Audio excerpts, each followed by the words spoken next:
Oke, terima kasih. Apa kabar teman-teman semuanya? Terima kasih, izin Pak. Mudah-mudahan ketawa Pak.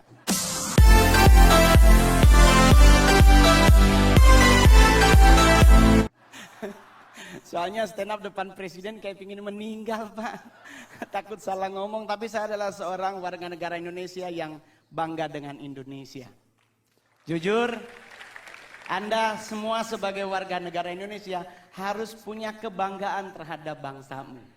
Saya manggung di luar negeri Pak, saya selalu banggain negara saya. Karena saya orang Sanger Pak. Saya orang Sanger Tamako, dulu Pak nggak ada sinyal handphone Pak. Zaman saya dulu kalau nonton Elias Pikal Pak, kalau ada hujan meninggal sama rumahnya Pak. Karena petirnya gede. Saya dulu jadi stand up komedian 2011, 2016 pulang Sanger Pak. Tetap handphonenya hanya di satu titik Pak. Tetapi di saat Bapak menjadi presiden, sekarang Sanger udah 4G LTE Pak. Wah, dulu kalau ke Sanger pelantikan bupati ngirim SMS atau WA hari Senin, diterimanya hari Rabu Pak. Dan saya boleh jujur kalau ngelihat dari data tadi, benar bangsa kita tuh bangsa yang luar biasa. Betul? Kita emas aja kita masuk 5 besar loh Pak. Cadangan emas dunia kita masuk bro. Apalagi batu bara kita nomor 2. Tadi nikel, timah, tembaga kita keren. Terus kenapa kita harus dikit-dikit luar negeri? Prewed ke luar negeri. Prewed Pak ke London. Alasannya mau pingin foto sama Big Bang. Lah kan di Bukit Tinggi ada. Iya dong. Kita ngapain harus ke London? Belum tentu juga ketemu sama Ratu Elizabeth atau Pangeran Charles sekarang. Tapi kalau kita ke Padang ketemu gubernurnya. Makannya sesuai dengan leher kita bro. Ke London makan roti. Lah saya orang Manado, kalau roti itu ibadah bro. Iya kan? Kenapa? Ya, tapi kita harus akui Pak, di London 4 sisi nyala jamnya Pak. Kalau di Padang, di Bukit Tinggi ada satu yang mati baterainya, mungkin ya Pak ya. Jadi kita harus bangga, ngapain ke Hawaii, ingin liburan di pantai. Kita punya Bali, kita punya Sulawesi, kita punya Aceh. Kita semua punya, bahkan mohon maaf, setan aja Anda nonton film horor negara manapun. Indonesia sarjana beliau. Nah, itu suster ngesot bro. Kalau nggak D3 kemungkinan S1 bro. Loh saya boleh jujur Pak, di luar negeri kuburan dipakai buat nonton. Kita Indonesia lewat kubur permisi. Iya enggak? Coba kalau udah maghrib pasti misi. Lah ini dikubur 5 meter di bawah tanah. Kalau dia nyahut silakan. Di kita meninggal bro. Jadi kita harus bangga jadi orang Indonesia. Sekalipun ada yang kurang juga Pak dari bangsa kita. Kita negara terkepo nomor 2 di dunia. Tetangga berantem nggak ditinggal, kita pasti dengar. Ya kan? Perancis bom meledak penduduknya hilang. Indonesia bro, Sarina meledak. Nggak nyampe 15 menit jalan Sabang, jalan Jaksa, Tanah Abang numpuk semua di perempatan. Ini polisi lagi tembak-tembakan, oh yang mana bro, yang mana? Nggak ada takut-takutnya loh Pak. Jadi kita wajar kalau negara kepo, Pak serius. Bukti kedua di mana Pak? Saya nongkrong Senayan City Pak. Sorry Pak, udah artis ya Pak ya. Kalau dulu Keramat Sentiong Pak. Saya tinggal di Keramat Sentiong, sekarang udah pindah Anak Selatan. Which is sometimes harus bahasa Inggris ya kan? Ya gitu. Bro, saya boleh jujur, kita lagi pipis Pak di urinoir. Berenam nih lagi pipis berenam. Tahu-tahu di belakang bunyi Pak. Put. Itu kita berenam ini nggak dikomando, nengok semuanya. Rasa ingin tahu siapa yang bunyi Pak. Dan mohon maaf Bapak Ibu, ditungguin. Kita udah habis pipis harusnya keluar, 6-6-nya di wastafel. Nunggu orangnya keluar, dia keluar kita ngomong, oh elu. Tinggi banget Pak. Kita harus akui kita kepo tinggi. Kedua Pak, buat Pak Presiden kita negara apa lagi? Ngusir setan Pak. Padahal mohon maaf Bapak Ibu, setan di luar negeri pakai jas. Menakutkan pasti karena ada belati, ada panah, ada pedang. Kita Indonesia setannya dari 170, 80%-nya difabel. Indonesia setannya mayoritas cacat Pak. Ya kan suster ngesot, wewe gombel, pocong. Semuanya butuh dibantu tapi kita ketakutan Pak. Lah, saya mau ngasih tahu ya teman-teman, suster ngesot nggak mungkin ke rumah kita.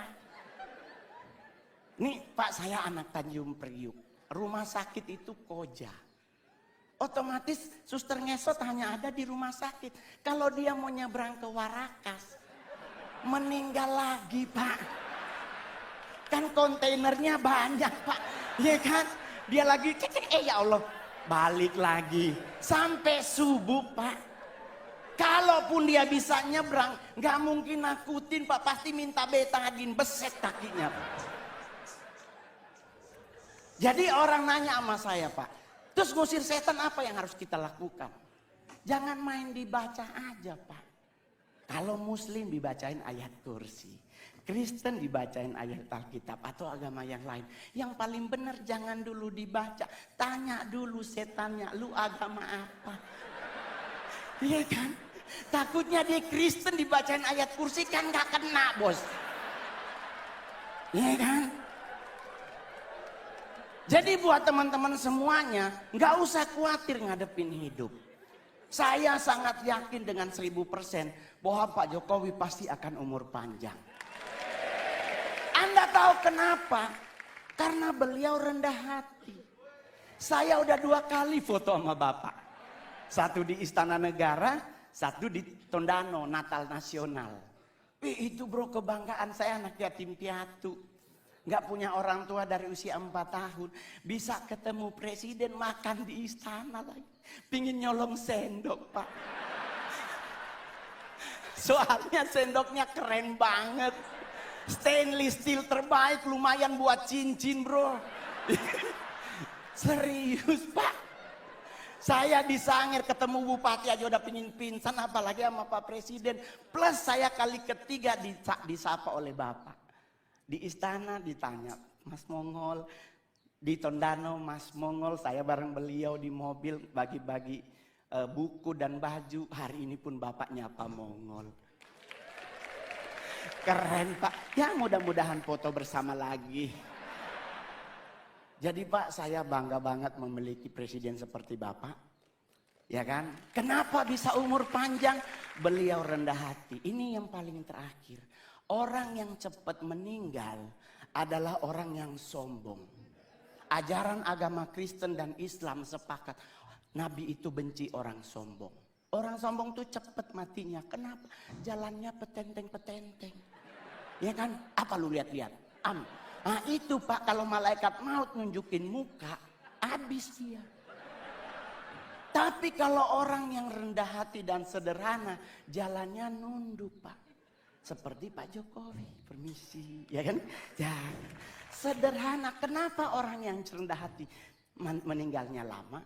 Karena malaikat maut nunggunya di depan. Otomatis kalau kita nunduk kelihatan sepatunya. Dia kan lagi jalan, oh ya Allah dia kan kita putar-putar. Umur panjang Pak, ya kan? Iya dong. Yang kedua, yang lama mati adalah orang apa? Orang budek Pak. Saya oma meninggal umur 100 tahun di Sangir. Mohon maaf Pak, di Sangir nggak ada aturan makanan Pak. Selama dia halal dan bisa dimakan, dimakan. Lah kita sekarang ribet makan, nggak boleh nasi putih karena karbo dan gula tinggi. Harus ganti nasi merah karena karbo gula rendah, serat tinggi. Padahal kalau bicara nasi berwarna, kuning yang paling enak. Ya dong, udah ada ayam sepotong, orek dan sebagainya ya. Gak ada orang meninggal gara-gara nasi, serius lah. Coba Anda pelajari sejarah. Jenderal Sudirman menurut dokter Belanda cuma punya 3 bulan lagi dia akan meninggal. Karena mengidap penyakit paru-paru yang akut. Tapi coba Anda cek sejarah. Lama beliau mati. Jadi kenapa Jenderal Sudirman lama mati? Rendah hati. Yang kedua, Oma Mongol sampai 100, kenapa dia budek, Pak? Mungkin malaikat maut udah manggil dari umur 70, Ibu Yohana. Oma Mongol nggak dengar, Pak. Kenapa orang budek lama mati? Orang dipanggil sebelah aja dia nggak dengar, apalagi sama yang di atas, ya kan? Ya. Yang paling terakhir, soalnya Pak kalau makin banyak Pak bayar. Ya, saya stand up komedi terbaik, terlaris, termahal di Indonesia. Asik, ya kan? Yang paling terakhir saya berharap juga buat semua yang hadir hari ini. Berhenti mengucapkan turut berduka cita. Semoga almarhum atau almarhumah diterima di sisinya. Jangan lagi dipakai kalimat ini. Kenapa?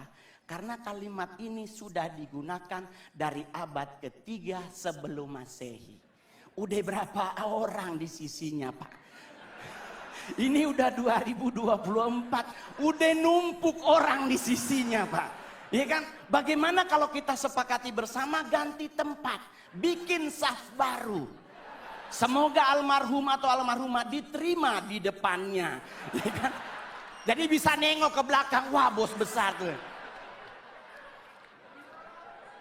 Jadi santai ngadepin hidup, Pak. Saya bergabung dengan PSI baru kurang lebih setahun. Dan saya dipercaya menjadi ketua DPP bidang kepemudaan dan daya kreatif. Nggak pernah terbayangkan, bos. Anak yatim piatu bisa jadi seperti sekarang. Saya 12 tahun jadi artis, Pak. Sulawesi Utara banyak artis, Pak. Tapi saya artis yang paling banyak main film dari Sulut, Pak. Saya sudah membintangi 41, Pak, ya layar lebar. Dan saya berharap Pak Presiden menginformasikan kepada Menteri BUMN, kalau boleh, ayo kita bikin film anak kecil, Pak.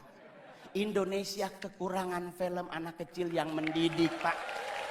Jujur aja, bro, kita anak kecil dibombardir dengan film Dora. Anak 6 tahun kerjaannya kelayapan, Pak. Ini anak siapa? Selalu dia mau kemana-mana nanya, mau kemana Pak kita hari ini? Ini anak harus tidur siang. Ini gua curiga juga, ini anak ini yatim piatu juga, Pak. Tapi mohon maaf, Pak, zaman Mongol dulu ada si Unyil. Ada nilai moralnya yang diajarin oleh Pak Raden. Dan saya berharap BUMN yang ada dengan komando Pak Presiden mengingatkan, bikin film anak kecil yang punya didikan moral. Terima kasih, saya Mongol. Sekali lagi beri tepuk tangan yang meriah untuk Bro Roni Manuel. Bro Mongol.